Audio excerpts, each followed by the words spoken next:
Maalan godhee maaliif dallanta otoon hin beekin natti mufaate irriiba rafuu anoo cinqame halkaniif guyyaa boqonnaan dhabeet paradadafaa ajaa'iba.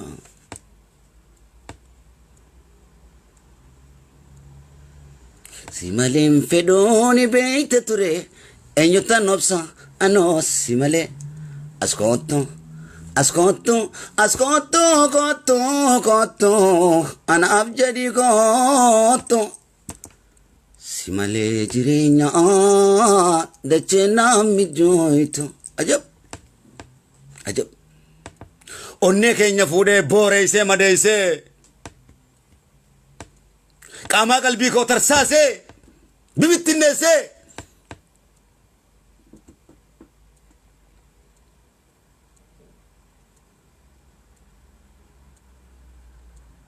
bade milike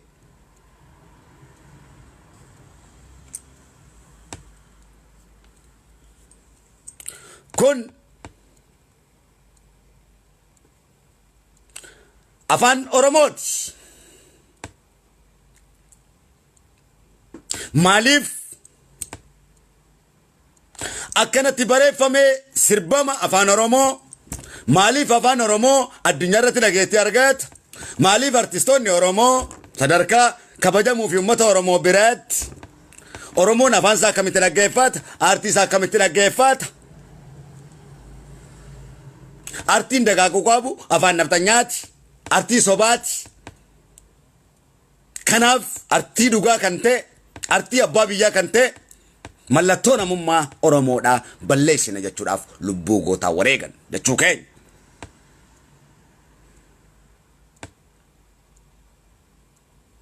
Jitiin bira tokko illee ni jiru.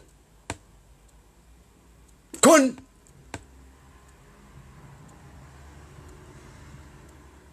tuffiidha.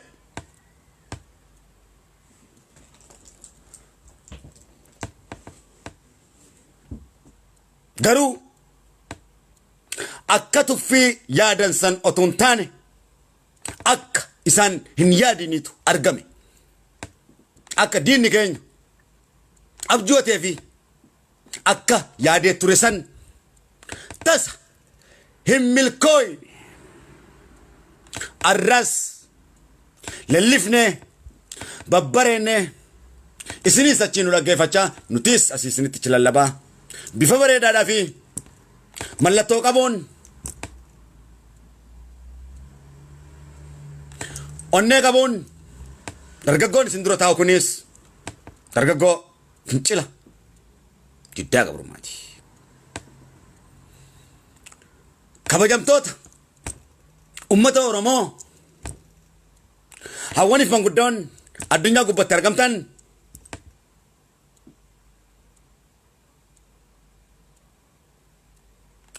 kabajamtoonni babbareeddoo obboleeyyan koo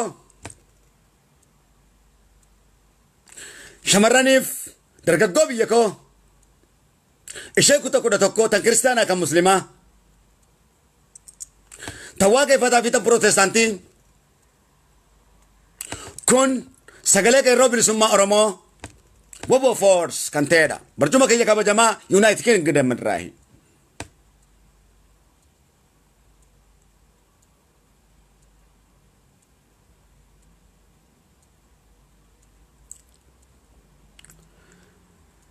Mirga keenyaaf oromummaa keenyaaf jaallawwan qeerroo kichuun dargaggoof shamarran kumaantamaan oromiyaa irratti mirga namummaa keenyaatiif haa caaluu faana kufan mana hidhatti ogguraman gootummaa oromoo argisiisa malee tuffii oromoodhaa hin argisiisu. Diinni keenya rukutamnee nu ajjeesee waan callifnu itti fakkaatee ture jechuu keenya. Yookaanis waan bibittinnaa'u oromoon itti fakkaatee ture. Oromoon qabsoo isaatis hallayyatti awwaalee waan callisutti fakkaate. Akka diinatti fakkaate osoo hin ta'in oromoon caalee addunyaa irratti argamuudhaan injifannoo gurguddaa tokkummaadhaa fi fincila diddaa gabrummaa guddaa gaggeessuudhaan lubbuusaa wareegee mirga isaa falmatee jiruu duniyaadhaa lagatee qananii lagatee mana hidhaatti hoggansarraa hanga qeerrootti hidhamuun isaa injifannoo uummata Oromootii fi gootummaa ilmaan Oromoo argisiisa malee tuffatamuu ilmaan Oromoodhaa dhabamuu uummata Oromoodhaa tas kan argisiisu miti. ammallee taanaan Oromoo fi Oromiyaa jiraachisuudhaaf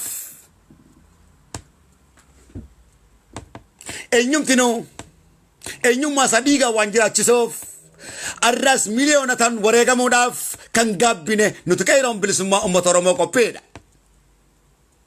Yeroo diina keenyaatti diina uummata keenyaatti Oromiyaan teenya uummanni Oromoo kabajamuu qaba jecha jiru kanarratti keeyyata godhachuudhaan addaan qaqqalamuu harka harma muramuu lafeen keenya bobeeffamuu inuma kan tasa sodaanne gaabbine duubatti jennu miti shakkii tokkollee hin qabaatin. Shakkii tokkollee hin qabaatin abshiir Oromoo qophiidha. waan lolluun yoo dhabne afaan keenyaan lolla. Shakkii hin qabaatin gabrummaa liqimsine gabrummaa tee liqimsine gabrummaadhaaf si kabajamaa saba bal'aa Oromoo bareedaa ta'e gabrummaadhaaf saaxillee ciciifne abadan nuti leencawwan kee katatteenyuu miti. Shakkii hin qabaatin wareegama amma dhufe kanaafis kan kaleessa sirratti wareegameefis gaabbii tokkollee waan tokkollee gaabbii tokkollee yoo gammachuu guddaan siif wareegamuudhaaf nutti kan dhaga'amu ta'e malee gaabbii tokkollee maaliif wareegamne yookaan tuffatamneeti yookaan nama gadi taaneeti yaanni jiru tokkolleen akka nu keessatti hin dhaga'amne ammas kana caalaa isin wareegamne bilisa isin baafachuudhaaf qophii ta'uu keenya cimsine isin hubachiisuudhaaf. Shakkii hin qabaatin.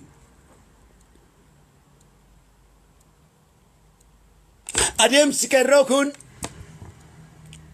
yeroo tokko Harargeedhaan dhoo si komandoon deema kutaan biraa calliseetii miti. Adeemsuma tarsiimoo haalatti qeerroon kun sossootu isa kana. Tokko haara galfachaa tarsiimoo tolfata tokko hangas ni lola jechuudha wal gargaaraati oofama. Kanaaf ummanni Oromoo sagalee tokkoon akkuma addunyaa irratti argitan afaan tokkoo fi kaayyoo tokkoon mirga namummaa isaa kabachisiifachaati jira jechuudha. Qabsoo uummata Oromoo kan ammaas wanni isin shakkiitti qabaachuu hin qabne Rabbii guddaatu wajjin jira waan ta'eef Waaqa guddaatu wajjin jira waan ta'eef wanni Waaqni hojii jiraachuu danda'eefis haqa qabdu waan ta'eef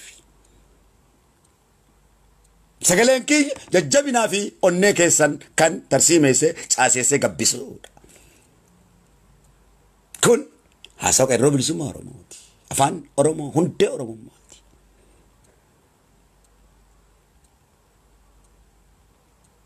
Kan isinitti qaqqalamu kun jaalala keessani. Jaalala Oromummaati. Oromummaan qaaliidha. Gatiin si fagoodha. Otoo Oromoo jaalachuu baatee usee mana isaa ta'a jechuudha. Usee rafa. Jaalalaaf lubbuu qalama jechuudha. Jaalalaan rasaasa waadama jechuudha. Oromummaan jaalala eenyumtinu Oromummaa keenyaaf maaliif wareegaminiitu mataa keenya nu wareersa malee. Kan sodaannee manatti deebinuu miti kan maduraa goota keenya awwaallanee kan tatteenyuu miti jechuu keenya. Wareegama xiqqoo wareegamne kanaa olis wareegamuuf jiraanne jechuu keenya barbaachisaa taanaan shakkii hin qabaatin. Hin iyyin jechuu kiyya. Hin rifatin hin nayin jechuu kiyya. Hin waywaatin jechuu kiyya. Dhoowwaadha.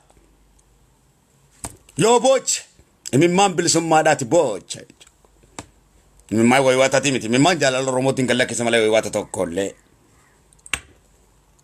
Tokkollee. Eenyumtinuu.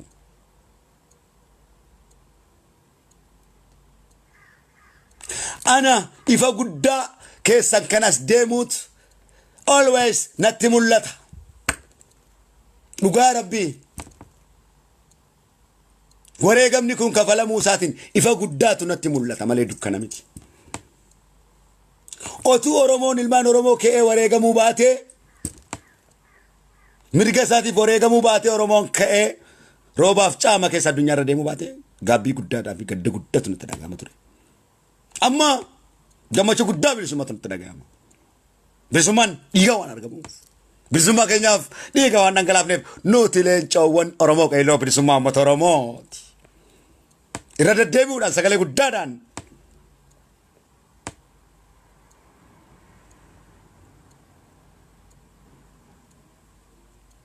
wanti niin qaree kun ejjennoo qeerroon bilisummaa Oromoodhaa qabuun isiniif qaree.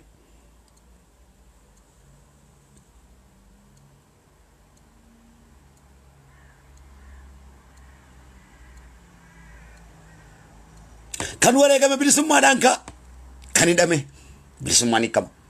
Shakkiin qabaatin. Wanni wareegame bilisummaa uummata Oromoo kabajamaati. Wanni hidhameefis bilisummaa uummata Oromoo kabajamaa.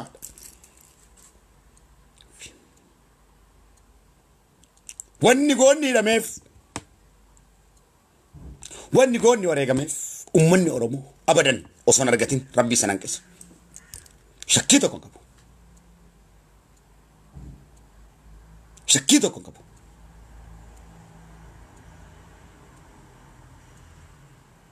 Atis isinis shakkii tokko qabaadha.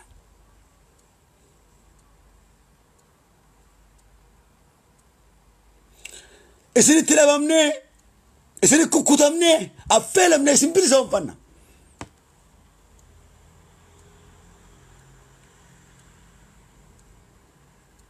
Akkeenyumtinuu wareegame saba isaa bilisoomseetti nutis isinitti qaqqalamnee isinitti maraannee kufnee halkanii guyyaa isinitti qabsoofnee jiruuf jireenya keenya dhiifnee isin bilisoomsannaa miti isin bilisoomfanna jechuudha. Dhiira akka keenyatiin isin sabni keenya kabajamaan amma booda tasa ni gabroomna jettanii tasa ni yaadina. Dhiira akka keenya akka isin gabroomsu tasa duuneen lafa kanarraa banna malee isinitti hin dhiifne. Shakkiin qabaatin. Shakkiin qabaatin.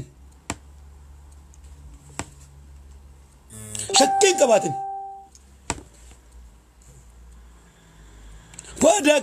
Waadaa jaalala kee yaa saba Oromoo boonaa. Abadan hin diinu jechuu keenya. Bilisummaa kee dhiiga keenya mirkansina nu ilmaan kee jechuu keenya.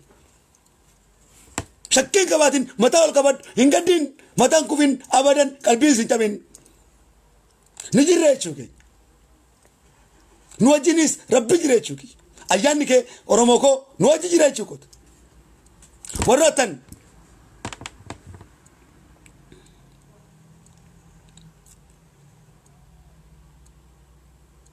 kabajamtoota ilmaan Oromoo jidduu kanatti waan tokkoon isinii. Kabajamtoota ilmaan Oromoo kabajamtootaan isiniin jaa. Oromummaa isin gubbaa jiruun kabaja waan ta'eef. Ani ilmoo kabajaa qabu nuti qabsaa'ota kabajaa qabuudha. Saba kabajaa qabuudha.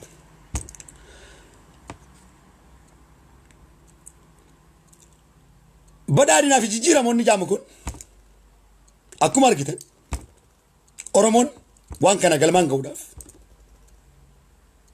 waan hin godhin hin qabu.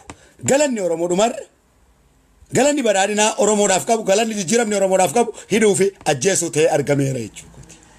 Warroottan badhaadhina maal jettan kun saba bal'aa irraa dhalattan osoo du'aa jiruu maaf yeroo inni mirga lallabate biyya shoorar keessa saba bal'aadhaan Oromiyaan shoorar keessa biyya isaa kamitti shoorar keessa. Afaan Oromoo uummata Oromootiin hoggaa baatanii uummata kabajamaa bal'aadhaan biyya shoorar keessa hoggaa jettan badhaadhina jettanii abiyyiif jecha yeroo isin kana jettan. Hedduu safuudha. Please maqaa keessan kabajamaan isin gaafadhaati.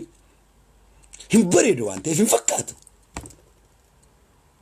Oromoon Otoo Itoophiyaa san gubuu miti. Abiy san bakka kumatti qaqqalee. Oromoon Abiy irraa galata guddaadha qaba. Abiy Oromoo irraa galata hin qabu. Oromotu sadarkaa loobeelaatiin Oromoo isa gahee jechuudha. Yaa innaat xut nakaash je'eetiin hin jira. Kana harma haadhaa ciniinedha. Kanaaf jimma biyya nafxanyati miti. Biyya keenya. Biyya Oromooti biyya irra wareegamaaf jirruuf jechuudha. Jimma keenya. Lammii keenya dhiiga keenya. Itti wareegne keenya taasifne jechuudha keenya. Maxxantuun nafxanyaan abbootii jimmaati mi abbootiin jimmaa nu ilmaan jimmaa ilmaan Oromoo kukkuulleedha. Isa kana cimseetiin uummata Oromootirraa warri badhaadhina jettanii dubbattan liiviidhaan dhuftan kun dogoggora gurguddaa keessa waan jirtaniif cimseetiin isin hubachiisa. Sagalee kiyya guddaadhaan isin awwaaleetiin jira sagalee kan keessan jechuu kooti. Eenyumtinuu sirrii hin jirtan jechuu kiyya. Sababa bal'aa irratti otuu badhaadhina taatanii sababa bal'aa irratti osoo dhumaa jiruu waliin boochan malee otuu Oromoof qabsooytanii achi baatanii waa'ee mirga Abiy waa'ee mirga maal kototaam kana yaada du'aa kana hinaasoytan safuudha afaan keessaniin dubbatina safuu guddaadha safuu guddaadha safuu guddaadha safuu guddaadha sabni bal'aan utoo dhumu soba ragaa ba'uun safuu guddaadha. Welcome Sumayyaa. Kanaaf waa'ee keessanii hedduu saasa'uun barbaadu yeroo kiyya sitti gubuun barbaadu qeerroo sooshaal miidiyaatiif isin dhiiseetiin jira jechuu kiyya. Shamarraniif dargaggoota isin deebisa waan ta'eef yoo diddaa kan gootan ta'e jechuudha. Saba kabajamaa uummata Oromoo jimmaan tuqinaa kutaa tokkollee eenyumaa hin tuqinaa isin warri sooshaal miidiyaa dargaggoof shamarran namootan diinaaf tumsa ta'anii sagalee diinaaf ta'anii uummata bal'aa kabajamaa uummata Oromoo miilan deeman sagalee isaa maaliif hin falmadhe jetta maaliif biyya shoora keessatti biyya inni shoora keessatti Oromoo irra soba kaayan hunda isaanii albeedhaan qaqaraatti darba ejjennoon itti fudhannu isa kanadha isuma kana bakka jirutti murii darbii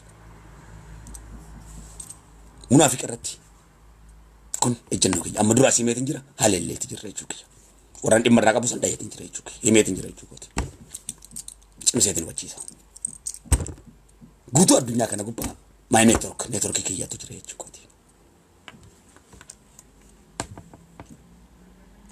kutaa intiqina jimma kabajamaan itti qalamaa jira jechuudha ilmaan Oromootti qalamaa jira jechuudha warrootan Harargee keessas ni jiru Arsii keessas ni jiru Wallagga keessas ni jiru warrootan Shawaa keessas jiru warri diinaaf tumsa ta'an isaan kana ejjennoo gurguddaa laaleessaa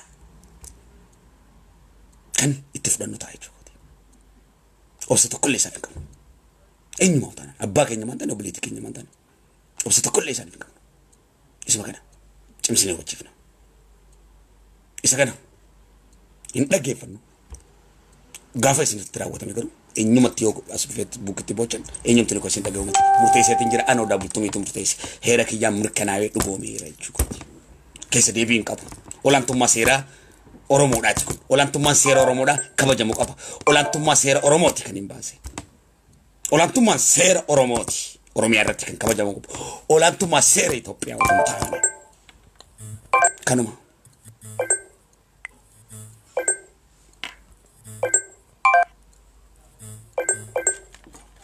isuma kana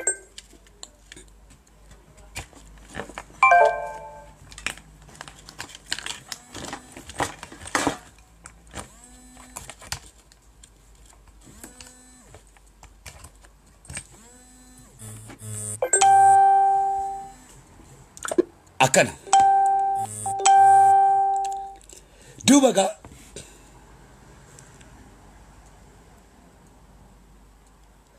gara biyya keessaatiin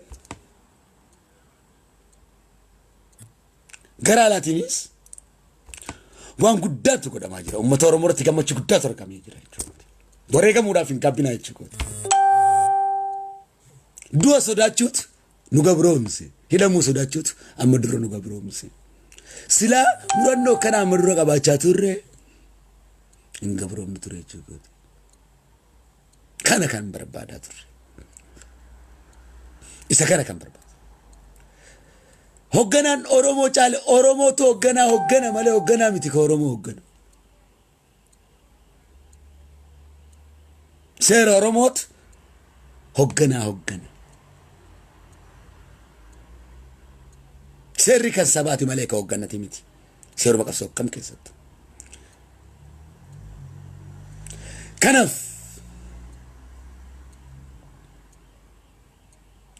gara biraatiin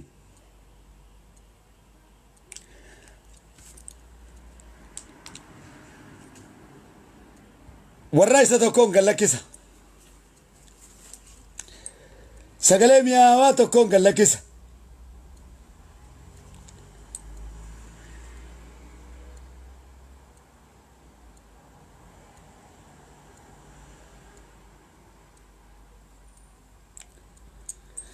Sagalee mi'aawaa fincilaatiin gaddeessa. Akka malee egaa sirboota warraa isaa akka malee sirboota afaan Oromoo kana fi walliftoota keenya kana akka malee dhaggeeffachuudhaan guddadha. Akka malee isaan jaalanne jechuu keenya. Natti mi'aawaa eenyummaa keenya kana gaalallisiisan gaa yeedaloo walliftoota ammaas jechuu beekan walliftoota karaamaa qabantu jiran. Waan dubbatan beekan akkatti jedhan beekan warra kennaa qabantu jiran. Gaa warroota kennaa qabaniin waan bazabazaa osoo hin taane warroota kennaa qaban hin dhaggeeffadhe jechuu kiyya. Isiniin afeeraa bifa kanaan dhaggeeffattan jechuu keenya nuti irrumatti guddanne waa'ee muuziqaa kana. Uumamuu keenya nu haalatti atti dhalannee fi haalummaan itti guddanne isuma kana. Qabsoon nuuf jaalala guddaadha. Yoo qabsaa'uu baanne rakkoo guddaan ba'aa keenya guddaan. Eega gaama qabsootti deebina jennee murteeffannee kai mudhii hidhadhuutii deemi gaani sossoonaa jechuu kiyya. Dargaggoo biyya koo hidhadhu mudhii kee hojii keetis hojjechaa hidhadhu mudhii kee gubbatti dhaggeeffadhu internet harkaa qabdu jechuu kiyya. Shamarra biyya koo bakka hojjettu keessattis waa hunda keessatti biiroo kee keessattis bakka madaamii hojjettu keessattis bakka hunda keessatti herfoonii kee gurratti dhaggeeffadhuuti booniitii sagalee kee dhaggeeffadhu jechuu kooti si dammeessina isuma kana gammadaatti dhaggeeffachan jechuu keenya akka isin mataa cabxaniif osoo hin taane onni isinitti qabsaa'utti jirruuf akka isin addunyaa keessaa iftanii mul'attaniif yoo isin osoo isinitti wareegamnu osoo isinitti jiruuf jireenya dhiifne qabsooynu yoo kan mataa qaqqabattan ta'e isin ofiif nama of gabroomsu malee namni gabroomsu miti. Dhaggeeffadha. Gaalli tokko bittee qaluudhaaf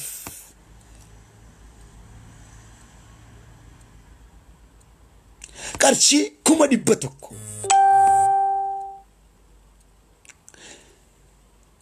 lubbuun ilmaan Oromoo arra isiniif wareegamaa jiru kun Itoophiyaa keessatti gaalli biri 100,000 lubbuun 5,000 erga acaaluun walitti dabalatee hanga ammatti wareeyne kun bilaash gatii gaalaa sanillee hin arganne jechuu kooti ilmaan Oromoo. Lukkuun hindaaqqoon Itoophiyaa keessatti qarshii 500 lubbuun ilmaan Oromoo kan wareegamaa jiru kun gatii ammanaallee tinshalagamne jechuu kiyya. Gatii re'ettillee gatii hindaaqqottillee bu'aan ala wareegee jechuu kooti. Kan wareegame mirgaaf wareegame waan ta'eef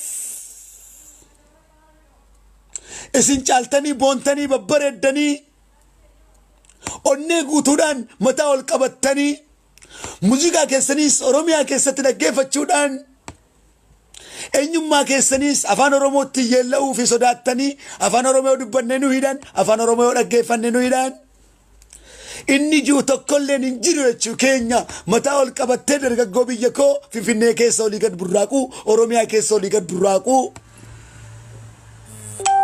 addunyaa keessa olii gad burraaquu cimseetiin si hubachiisa kun akeeka keenyaa fi hubachiisa addunyaa guutuu keessatti bakka jirtan keessatti jechuu keenya kanaaf yoommoo gabra taanaa jettan gabra gaarii ta'a gabra gaarii ta'a gabra gaarii yoo taatan ummata gabroomaa gaariin akkamii jechuudha isinitti fakkaate gabroomaa gaariin yoo kiiloo dhibbatti fi'an lakki an kiiloo dhibban danda'u 50 danda'a gabroomee baadhachuu danda'a gabroomaa sirriidhaati kun kiiloo dhibbaa soggaatti fi'an akkanuma baadhateetuma ka deemu kun gabroomaa sirriidhaa miti gabroomaa akkanaan ta'inaa jechuu kooti eega gabroomaa yoo ni taana jettaniis jechuu kooti garuu akkan gabroomne I'm sure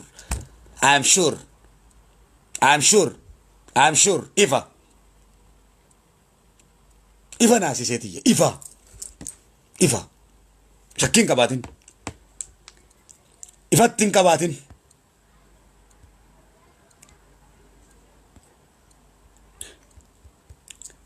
waan hedduu waan hin quba qabuufi jara hedduus waan isin lolchiisee milkaa'eefi injifannoo madura galmaa'es osoon isin lolchiisuu galgaarsa rabbiitiin qeyroo kiyya wajjin kan argamsiifnedha kan amma isin duraa nyaatan kun ammas in lolchiiseetiin rabbii kiyya naa hojii jira hunda naa hojii jira haqa ummata kiyyaa kana irratti waan ta'eef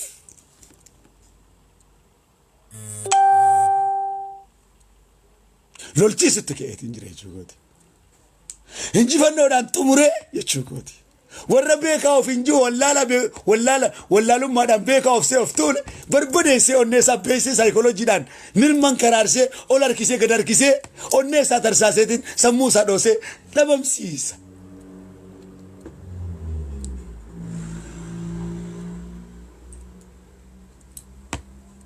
Shakkii hin qabaatin Oromoo.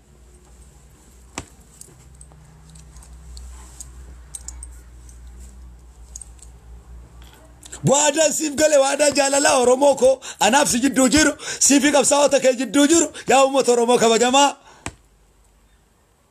waada kan kee jijjiirra jaalala kan kee lubbuu teenya wareeguu fi itti qaqqalamne ibsine jechuu kooti kun sagalee jennoo imimmaaniiti